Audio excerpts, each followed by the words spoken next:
சவுகார் ஜானகி அவர்களோட இறப்புக்கு பிறகு தொடர்ந்து அவங்கள பற்றி நிறைய வீடியோஸ் வெளிவந்த வண்ணம் இருக்குது. அது மட்டும் இல்லாமல் நிறைய செய்திகள் அவங்க வீட்டில் நடக்கிற ஒவ்வொரு விஷயமே வெளியாகி வந்துட்டுருக்கு. அந்த வகையில் சமீபத்தில் அவங்களோட வீட்டில் நடந்த ரொம்பவே ஷாக்கிங்கான ஒரு நியூஸ் தான் இப்போ சோஷியல் மீடியாவில் ட்ரெண்டிங்காக போய்கிட்டு இருக்கு. அதை பற்றி தான் இந்த ஒரு வீடியோவில் நம்ம பார்க்க போகிறோம். பழம்பெரும் நடிகை சவுகார் ஜானகி சமீபத்தில் இறந்து போயிருந்தாங்க. அவங்களோட உடலுக்கு ஏகப்பட்ட திரைப்பிரபலங்கள், பொதுமக்கள் எல்லோருமே தங்களோட கண்டோலன்ஸை பதிவு பண்ணியிருந்தாங்க. அண்ட் அவங்கள நல்லபடியாக தகனமும் பண்ணியிருந்தாங்க. இந்த ஒரு நிலையில் சமீபத்தில் அவங்களோட வீட்டில் பாம்பு ஒன்று வந்திருக்கு அப்படிங்கிற தகவல் வெளியாகி எல்லோருக்குமே மிகப்பெரிய ஒரு ஷாக்கிங்கை ஏற்படுத்தியிருக்கு. பொதுவாகவே ஹிந்து முறைப்படி யாராவது ஒருத்தர் இறந்து போயிருந்தாங்க அப்படின்னா அவங்களோட வீட்டை வந்து பார்த்திங்கன்னா கம்ப்ளீட்டாக சுத்தம் பண்ணுவாங்க, வெள்ளை அடிப்பாங்க. இந்த ஒரு ஃபார்மாலிட்டி அப்படிங்கிறது ஹிந்து முறைப்படி இருக்கும். அண்ட் அப்படி அவங்க இறந்த பிறகு அவங்களோட வீட்டை சுத்தம் பண்ணும்போது அவங்களோட வீட்டு பின்புறத்தில் பார்த்திங்கன்னா பாம்பு ஒன்று வந்திருக்கு. இதை பார்த்து அங்கே இருந்த வீட்டில் இருந்தவங்க எல்லாமே பயங்கரமாக ஷாக் ஆகி இருந்திருக்காங்க. ஏன்னா இதற்கு முன்னாடி அவங்க வீட்டுக்கு பாம்பு அப்படிங்கிறது வந்ததே கிடையாது.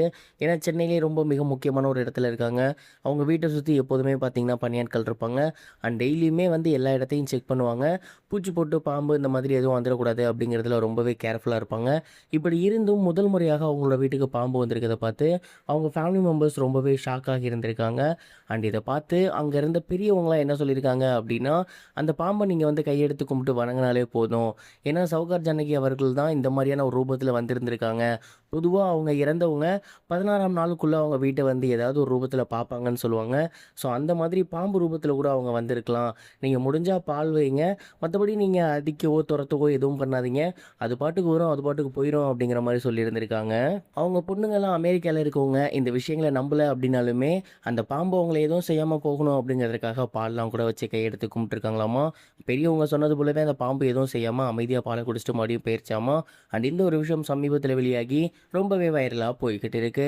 இது ஒரு புறம் இருக்க, சூப்பர் ஸ்டார் ரஜினிகாந்த் அவர்கள் அவரோட சுயசரிதையை ஆல்மோஸ்ட் கம்ப்ளீட் பண்ணிட்டாரு அப்படிங்கிற செய்தியை அவரோட பொண்ணான சௌந்தர்யா ரஜினிகாந்த் அவர்கள் ரீசெண்டாக ஒரு இன்டர்வியூவில் ஷேர் பண்ணியிருந்தாங்க. குறிப்பாக அவங்க என்ன சொல்லியிருந்தாங்க அப்படின்னா, ரஜினிகாந்த் சார் வந்து இப்போ அவர் நடிச்சிட்டு இருக்க படங்களில் ரொம்பவே பிஸியாக இருக்கார். ஒரு பக்கம் ஜெயிலர் 2வோட ப்ரொமோஷனுக்கு ரெடி ஆகிட்டார். இன்னொரு பக்கம் இப்போ நடிச்சிட்டு இருக்க தர்மன் படத்தை ரொம்பவே சூப்பராக பண்ணி வந்துட்டுருக்காரு. அண்ட் இதற்கு எல்லாராகவே அவர் வந்து பார்த்திங்கன்னா அவரோட சுயசரிதையும் முடிக்கணும் அப்படிங்கிற ஐடியாவில் இருக்கார். அவருக்கு நானும் பக்கபலமாக இருந்து ஹெல்ப் பண்ணி வந்துட்டுருக்கேன். ஆல்மோஸ்ட் முக்கால்வாசி முடிஞ்சிருச்சு, இன்னும் கொஞ்சம் மட்டும்தான் பேலன்ஸ் இருக்குது.